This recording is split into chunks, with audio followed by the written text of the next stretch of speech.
Extra, extra! Paddy Power pay more places on golf than any other bookie. Just log on to paddypower.com to get sinking that each-way value. Terms and conditions apply. 18 plus begambleaware.org. Light the candle, Tiger! Hello, it's Wednesday and welcome to the Racing Post Golf Postcast. I'm Ian Wilkinson, I'm in the chair this week, but rest assured people, the two top experts, they're on duty, and I welcome Mr. Steve Palmer and Mr. Ian McLaughlin from Paddy Power. How are we doing, gentlemen? Yeah, very well. Not too bad, welcome. Good. Steve, how's that shed? Have you settled in yet? We're 2 weeks in, aren't we? Well, no, it's a bit cold. I got the hat on today that John Owen from Formby has given me. Oh, bless him. My neck is really hurting. I just got to do something about the temperature in here. But once I got that sorted, I'll be okay. But yeah, it's so cold. So you've now been abandoned. It's the nursery, is it? Your old office? Yeah. Tiger on his ball will be in there. There's a painter in there as we speak, preparing that for Tiger. So yeah. You're not getting involved in the old Nick Knowles stuff and, transforming the room, doing a bit of painting or nothing? No. I know my limits. And, right. That is one of them. Well, I hope you're comfy in your new home, mate. I hope you're enjoying it anyway. And Ian, how's your week been? Pretty good by the look of it, being that you nailed a 125-1 winner in the Puerto Rico Open last week. That's right, yeah. The ironic thing is, after that, I've been sick as a dog since the moment he held the winning putt, so it's swings and roundabouts to this. But no, it was great to see a trainer get it done. Didn't have the biggest bet on myself though, but it'll keep the rent and bills cleared for the next couple of months. So happy out with that, yeah. So obviously there were two tournaments stateside last week, and the Puerto Rico Open wasn't on the TV. So how did you keep up with it all? Luckily, we have kind of our streaming services and work. I got a good look at the last round. I was had one screen with Mexico, one screen with Puerto Rico. I was trading Mexico. I'll be honest, I had my eyes kind of fixated a little bit more on Puerto Rico at times with trainer slowly getting into the lead. Johnson Wagner kind of falling away. So yeah, he won comfortably in by 3 shots, and he was very clutch down the stretch. Like, he's had 3 wins on the lesser tours in 30 starts. He either bombs out or he wins. So luckily for me last week, he got it done in the end. So I mean, there's certainly a few bargains to be found, isn't there, on these second? Well, it's a secondary event. Let's face it. In this sort of thing, it's not as got a high profile as the events down Mexico way last week. So what are your keys when you're looking for tournaments like that? That you can make a little inroad and perhaps find a bit of value somewhere. Well, generally in those ones, I find that the kind of the stalwarts of the PGA Tour are going in such short prices, and for players who aren't prolific winners, going off between 16 and 33 to 1, I can cross them off at the start of the week. What I'm looking for generally in those sort of events is your young up and coming off the web.com. I think most people know that the web.com, the PGA Tour, isn't that big of a difference anymore. The web.com breeds winners, and they come onto the PGA Tour knowing how to win. Confidence is high. There's no real apprenticeship anymore on the PGA Tour from the web.com tour. So I think the market hasn't really seen that just yet. So you still get bigger price than these kind of prolific winners on lesser tours coming into lesser tournaments. So I look for those sort of things. Young up-and-coming players, unexposed on the tour, and prolific winners coming off the web.com tour. Well, Steve, I suppose those prolific, people coming off the web.com tour, they'd love to play like Dustin Johnson did last week. He tore it up in Mexico, didn't he? Yeah, he was superb. I mean, it looks like he's using this season to slowly but surely assert himself as world number one again. I mean, the winning Saudi International was good, but the field was not fantastic there. But to destroy a WGC field in that fashion was hugely impressive. So, yeah, I think Dustin Johnson and Brooks Koepka will have the world number one battle all year. And Johnson perhaps will have the edge now. Sorry, mate. No. I think it's Johnson and Koepka. I'm not a huge Justin Rose fan, as you know. I think Rose might slip down the rankings, and Johnson and Koepka will have it between them this year. I'll take a quick poll with you both.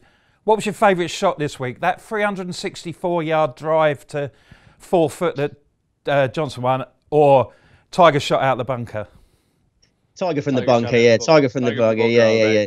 Yeah. It's beautiful. The position he got himself in. The lie was a shocker, and then the reaction when it hit the green, like it just went at right angles when it hit the green. The Johnson thing, of course, is fantastic. But we've seen that a lot. We've seen him hit drives. That one at Kapalua. I haven't seen a shot like Tiger's one for a long time. It's a bit special there. Great. Yeah, you agree, then, Ian? Absolutely. Yeah. For as Steve said, the lie, the angle.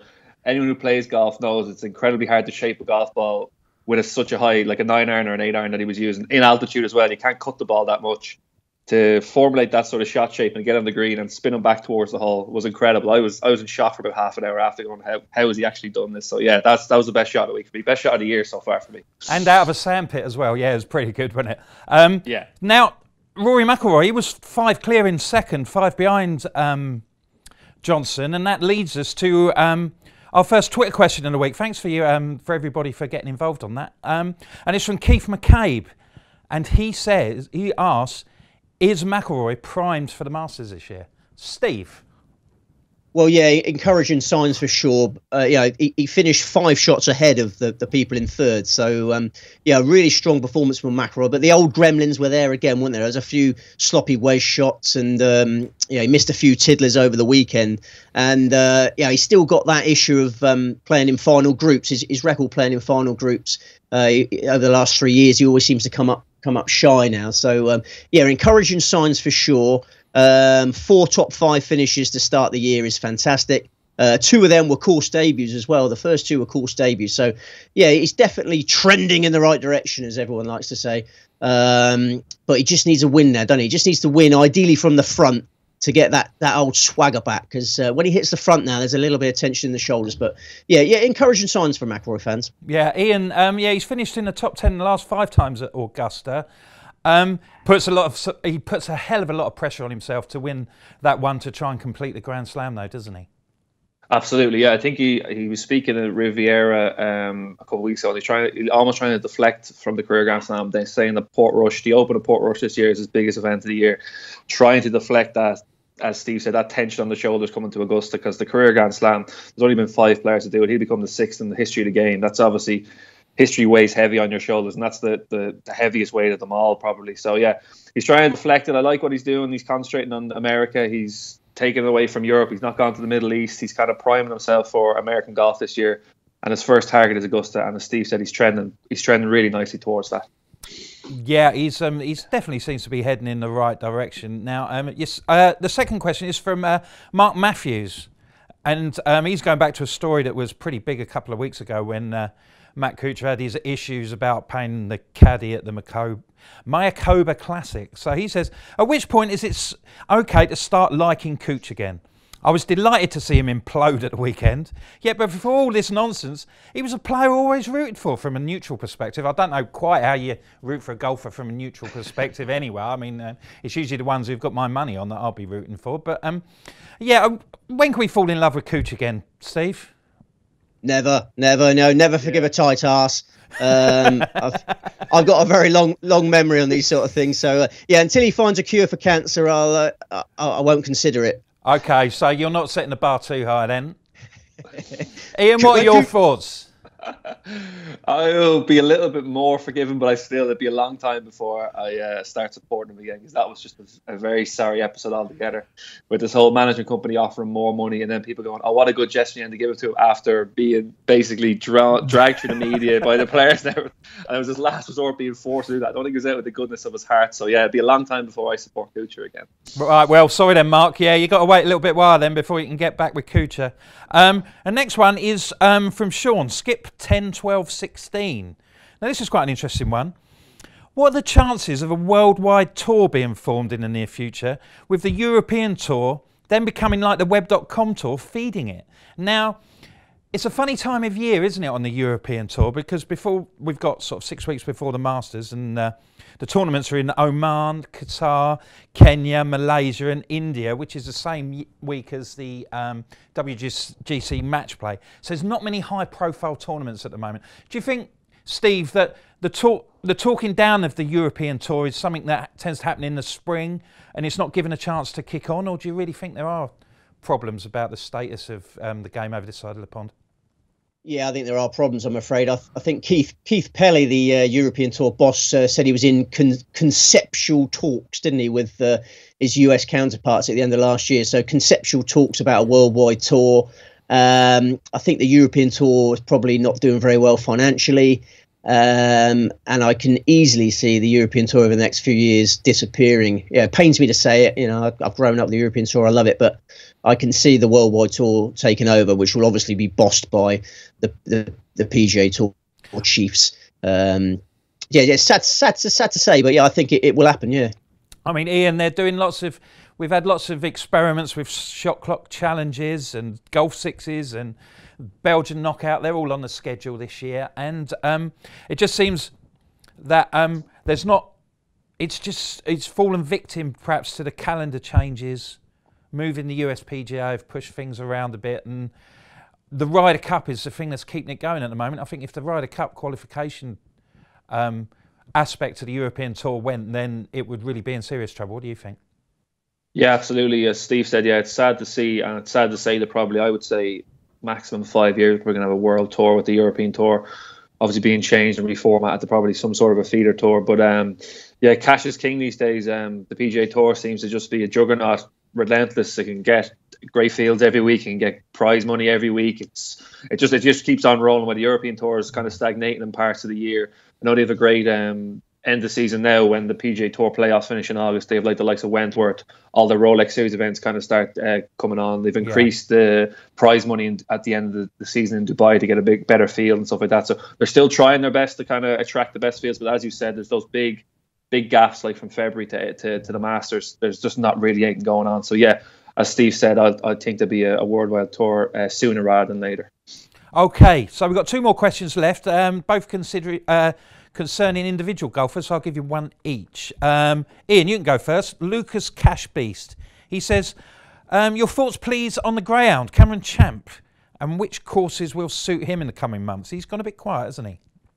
He's gone a little bit quiet, but I'd keep the faith with him 100%. Like, it's just some of the courses I've been shackling him a little bit. Like, he's going to, looking down the schedule, like this, the courses are going to start opening up a bit more in terms of length, and you're going to need your driver. You're going to be a strong driver of the golf ball. If he plays the Arnold Palmer next week, I could like him around there. But again, you're just looking for courses. If you're looking for over 7,300 yards, those sort of places with a little bit of room off the tee, he can really take advantage there. And he's still playing okay. He's just not putting 4 rounds together. He has 3 great rounds and 1 poor round and stuff like that. So I just keep him courses where length is going to be an advantage. He automatically enters your top process there. So well, he's only 23, and perhaps he's set the bar a bit high. Exactly. There's a couple of tournaments later there's a couple of tournaments in the summer that I think he'll be pinpointing old Champ, because obviously his disadvantage at the moment is lack of course experience. As a rookie, people are expecting too much from him, I think. But in the summer, you've got the Rocket Mortgage Classic. That's a new one. The Rocket Mortgage Classic, and then you got the 3M Open after that. So those two, new terrain for everyone, level playing field. The Champ could make hay there. Okay, that's great. And Steve, finally, the last question of the week, Jack Etherington. Who are you backing for the Masters Majors this year? Well, you'll have to wait on that one. Any of the 4 courses in particular that suit Brooks Koepka? You were anticipating a big season for him. Yeah, we did have a little long-range forecast of the majors at the start of the year. We're looking for like a life-changing acca. Went for John Rahm in the Masters, Brooks Koepka in the USPGA, Dustin Johnson in the US Open, and Tiger Woods in the Open. It's obviously a very speculative long-range attack, but I'd still give all of them a very good chance. So yeah, I think if you're looking at Brooks Koepka, I think the USPGA is a big chance for him. Bethpage Black is more of a US Open venue. The modern king of the US Open, is Brooks Koepka. So I can see Koepka doing well in every major, but the USPGA probably his best chance. That's great. Okay, well, thanks ever so much again for your questions on Twitter this week. And after the break, we'll be diving into this week's action with having a look at the Honda Classic and the Oman Open. Friends, or maybe more. Earn a 20 quid free bet for every friend you refer to Paddy Power, thanks to our Friends with Benefits programme. Log into your Paddy Power account and share your referral link to get started. Terms and conditions apply. 18+, begambleaware.org. Be the right club today! Hi everybody, and welcome to the Racing Post Golf Postcast this week. I'm Ian Wilkinson, and I'm joined as ever by Racing Post Golf guru Steve Palmer and Paddy Power's Ian McLaughlin in Dublin. And this week, the PGA Tour moves across to Florida for the first tournament of the Florida Swing, the Honda Classic. So, Steve, Honda Classic this week. Can you give us a bit of background, mate? What can we expect? Yeah, it's the start of the Florida swing. We can leave the Poana greens behind. I think a lot of the players are pleased to get off the Poana in California and in Mexico last week. Much better putting surfaces to enjoy over the next few weeks. The champion course at PGA National is tough. It's always one of the toughest non-major tracks on the schedule. Winning score of 6 under par or worse has won on 3 occasions. It's been used since 2007, and major champions typically thrive in these difficult conditions. We've had 4 of the last 7 winners were major champions. Yeah, and can you give us a quick show, please, Ian? Yeah, sure. So 8 places this week at the Honda. Justin Thomas heads up betting at 5-1. Ricky Fowler next in at 10-1, along with Brooks Koepka at 10-1. Sergio Garcia 14-1. Adam Scott 16-1. Gary Woodland 16-1. Webb Simpson 18-1 and 25-1 bar. It's a pretty packed leaderboard then. And so Ian, you can go first, mate. Who'd you fancy? Yeah, I'm taking on most of the front end this week. The top tip is Jason Kokrak. As I said, moving away from the front end of the market. Having a really solid start to the 2019 PGA Tour season. 3 top 20s in a row were followed up by a solid 37th place at the Genesis. Looking through his stats for the week, he struck the ball really well, ranking in the top 15 in all the respective ball striking stats. Doesn't have the best record at the Honda, but some of his best finishes on the PGA Tour have come in the state of Florida. I think he continues this trend this week, and will be my main bet at 66-1. Right, okay. Steve, where are you going, mate? Well, I don't know why anyone cares what I think. Ian's the man in form. Come on. I think he's been very modest about last week. It's truly one of the best tips I've ever seen in the golf game in all my years. It was absolutely inspired. But if anyone does care what I think, no worries, mate. Honestly, it's absolutely brilliant tip. But I think Gary Woodland is the best bet of the Honda Classic. Arguably the best ball striker in the world at the moment, just so consistent. Absolutely robbed at the start of the year at Kapalua, Hyundai Tournament of Champions. He dominated that event, but then Xander Schauffele fired a fine around 62 to nab Woodland on the line. Woodland didn't do anything wrong. Since then, finished 9th at Torrey Pines, finished 7th in the Phoenix Open, and last week he finished 17th in Mexico after a really strong weekend. So his game just looks in fantastic shape. He lives in Florida and seems to play well at this time of the year. Seems to produce his best golf at this time of the year. He won the 2011 Transitions Championship. Tough one to get out that. That was his maiden US Tour title. So his maiden US Tour title came in Florida. He's got some Honda form too. Finished 6th in 2011, 2nd to Ricky Fowler in 2017. So yeah, I find it very hard to think of a reason why Gary Woodland plays badly this week. He looks a surefire contender to me. Excellent. Now, Justin Thomas, he finished like a train last week. 5-1. Bit short, isn't it? Ian? I think he's around the right price. Will I back him at that price? No. Would I want to be laying him too much at that price? Probably not either. I think he's playing some really fantastic golf at the moment. Obviously, he won last year here, beating Luke List in the playoff. As Steve said, major champions flourish here. Obviously, major champion. The tee to green test will suit him as well. Fairways and greens, no one's really better than that at the moment than Thomas. So, yeah, I think he's around the right price. I wouldn't want to be laying him too much, and he doesn't really tempt me from a betting perspective at 5-1.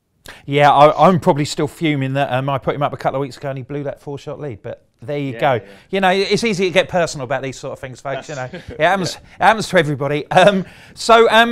Anybody else a bit further down the list, Ian, you think could go well this week?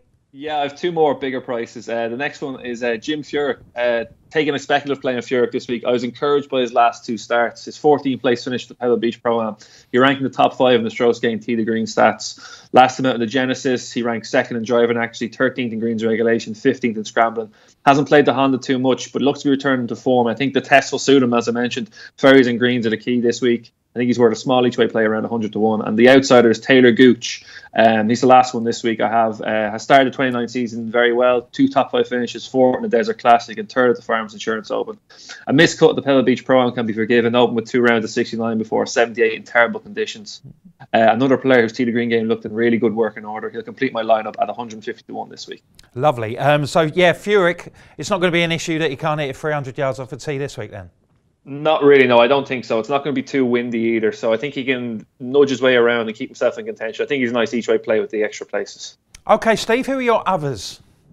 My next best is Billy Horschel. We got a nappy factor here. I know you're a big fan of the nappy factor. Oh, here. Absolutely. Not great fan of nappies, but great fan of nappy factor. Yeah. He had his first son. He's had his first son at the start of this month. Axel Horschel is his name. Axel Horschel, fantastic name. He must be a Guns N' Roses fan. I think they got a lead superhero in waiting by the sound of it. Yeah. Absolutely. So. Typically, after a first son, a golfer becomes inspired. We've seen good examples of that. Danny Willett winning the Masters and whatnot. So I think Horschel's in a good frame of mind. He's a Florida man through and through. He's born and bred and still lives there in Florida. He's desperate to get that first home state victory. And he's finished 8th and 4th in the Honda over the last 3 years. He's been threatening in this tournament. His practice base is sawgrass. This is a perfect fit for him, this course. And the way he finished last season, fantastic in the FedEx Cup playoffs. He finished 3rd in 2 of the early playoff events, and then was runner-up to Tiger Woods in the Tour Championship. This season, he's already finished 9th at Torrey Pines. So yeah, I think Billy Horschel, fantastic fit for the Honda Classic. Okay, any others? They've got two more, 4 against the field. Another Floridian, Daniel Berger. He lives 20 minutes from this course. He won a top junior event on this track in 2009. Finished runner-up to Padraig Harrington in 2015 on his Honda Classic debut. Lost a playoff there. He plays well on tough par 70s. Both of his US Tour victories have come in the St. Jude Classic on a tough par 70. He lost the 2017 Travelers Championship to Jordan Spieth on a tough par 70. And crucially, last week, finished 2nd in the Puerto Rico Open, closed with a 66, had been struggling with a wrist injury, and he reported himself last week as fully fit for the first time in ages. So, it looks like the burger is back. The burger is returning. So it's good news for you, Wilco. I know you like a burger. Well, I did like him. I did like him when I put him up at 125 to 1 when he lost in that playoff to Harrington, who's obviously done pretty much bugger all since. So that was a bit of a shame, really. But I see you like a South African Masters champion as well. Yeah. Sorry, one more. Charles Schwartzel. Palm Beach is his base when he's playing stateside. So again, he's got some local ties. And like Berger, played well in Puerto Rico last week. Finished 6th last week. Closed with a 66, bogey free. So he went to Puerto Rico to try and find his game. He was in a bit of a slump, and he did find it. Putted really well. Finished 7th on the putting stats last week. And all his best work, apart from that famous Masters victory, all his best stateside work has come in Florida. He played well at Doral in Miami when the WGC was staged at Doral. He won the Valspar Championship in 2016. Finished runner-up in the Players Championship at Sawgrass last year. So he seems to come alive in Florida. Yeah. And if he has got his game back, which last week's spin suggests, Schwartzel a massive price. Yeah. That's excellent. Okay then, folks. So that's the stateside action sorted, hopefully, for you for next week. So after the break, we'll be heading to the Middle East. Here at Paddy Power, we're the home of the Money Back Special, with some incredible offers every single week. Check out the website or app today. Terms and conditions apply. 18+, begambleaware.org. Oh, baby. Hello and welcome to the Racing Post Golf Postcast. I'm Ian Wilkerson, and as always, I'm joined by our golf guru, Steve Palmer from his Weymouth shed, and Ian McLaughlin from Paddy Power. We're going to look at the European Tour event this week. It's quite a low-profile one, the Oman Open. I'll put my teeth in Muscat. So, Steve, can you just fill us in with sort of like a bit of background information on what sort of tests we might anticipate this week? Yeah, we got Al Mouj Golf, Greg Norman designed golf course, hosted a Challenge Tour event from 2013 to 2017, and then the inaugural Oman Open was last year. Generous fairways, quite long, large undulating greens, typically gets quite breezy, but the forecast is not for much wind this week. So you're looking for desert rats. You know, we play a lot of European Tour golf in the Middle East now. Yeah, we do. We play a lot of golf. As you say, we play a lot of golf in the Middle East on the European Tour now. What represents a sort of like a typical desert test, and how would this one compare to the rest of them? A lot of them are very generous off the tee. I think this course is probably most similar to the Qatar Masters, which they play every year. We've got that one coming later in the year. But yeah, I think we're looking at a score of around 20 under par, I think, because I don't think there's going to be much wind. So a fairly easy test. But I'm looking for bombers who putt well, and that takes me nicely to my number one selection. Excellent. Well, we'll touch on that in a second once we've had a show from here. You've mentioned that it's the Qatar Masters, quite a similar sort of test. So we could have a few pointers for that because we're off there next week, aren't we? So, Ian, can you give us a show, please, mate? Yes, 7 places this week in Oman. Juice Luton heads are betting at 10-1. Thomas Peters next in at 11-1. Alexander Levy 20-1. Ross Fisher 25-1. Jordan Smith 25-1. Justin Harding 28-1. Thomas Dietrich 30-1 and 33-1 bar. Okay then, Steve, you can go first this time, mate. Yeah, I thought Clement Saudet was the best bet. That was a bit of early 80-1. I thought it was a bonkers price. He shouldn't even be half that, in my opinion. This is a proven winner at Challenge Tour level. He's won 4 times on the Challenge Tour. And this Oman Open, let's not beat around the bush. It's not a prestigious gathering. It's nothing for Saudet to fear in this field. The last of his Challenge Tour wins came at Al Mouj Golf. He won the 2017 Challenge Tour Grand Final on this course. It's a perfect fit for him, as I say. Powerful, good putter. He's just had a week off, freshened himself up for it. Prior to that, had a fortnight in Australia, finished 8th in the Vic Open, and finished 9th in the 54-hole stroke play element of the World Super 6. So he's found his game at the perfect times for his big chance, really. This is his best chance of the year. Good record in Asia, and Clement Saudet should go well at a nice price. Okay, so what's your top pick then, Ian? My top pick is Marcus Kinhult. He was having a relatively quiet start to the 2019 European Tour season, but I was very encouraged by his 18th place finish in the Saudi International last time out. His tee to green figures are very strong. It was a decent field. His recent form is looking to be back, and this links up well with his course form at Al Mouj. He was second in the NBO Golf Classic Grand Final in the Challenge Tour in 2017. He came here last year and was 16th on the Oman Open debut on the course, we will say, in inverted commas. Third round 74, the only blemish in a good week. With his game shaping up and coming to a course he obviously likes, he'd be my main bet this week at around 40-1.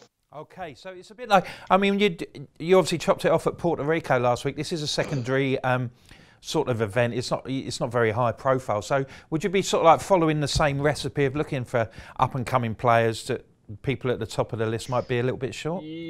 Yes, exactly. Trying to look like Kinhult to be kind of tick the boxes as a young, improving player. And obviously with the back course form from the Challenge Tour and last year as well, a little bit more, you can look a little bit deeper into that as well. Guys who played well on the Challenge Tour events here coming in now to the European Tour cycle, probably being priced up a little bit bigger than they should be. That's the way I'd be looking at it anyway. Okay. Steve, got anybody else? Yeah. Next best is Thomas Peters. I just can't resist him. And he's been a frustrating player to follow. He's got a fiery temperament. He can go from the sublime to the ridiculous. But I have to give him one more chance around here. I think this course is perfect for him. It massively plays to his strengths. He's a proven desert rat. He got a fantastic record in the Abu Dhabi Championship. Arguably the most talented player in the field. And one of the most motivated as well, because he's not in the Masters field yet. He's 79th in the world rankings. He often lets his focus slip in the lesser events. But I think he'll know that this is potentially a stepping stone to the green jacket, because if he does get to Augusta, we know he's contend round there. He knows he can win round Augusta. He finished 4th there in 2017, and he really needs to up his game now to get a place at the Masters. He's had 8 top 30s in a row. His game has been coming around. He just hasn't been able to string 4 rounds together. He fired a 62 in the Turkish Airlines Open. He fired a 63 in Saudi Arabia in his last trip to the Middle East. I just needs to show up for 4 days, and I think this is a good opportunity to do so. Yeah, Peters has cost me a fair bit of money over the last few months, but one last chance of redemption for him. Yeah, I put him up at the World 6 at Perth the other week, and he was playing really well, and then just couldn't quite get over the line. Where else are you going in? And anything else a bit further down the list? Yeah, couple more a bit further down. First one is Riccardo Gouveia. As I said, taking 2 more bigger prices. He had a very solid finish to 2018. He was 9th at the British Masters, 16th at the Andalusian Masters, and 20th at the Hong Kong Open. His last 2 starts were miscuts in Australia, where the courses didn't really suit his kind of power game.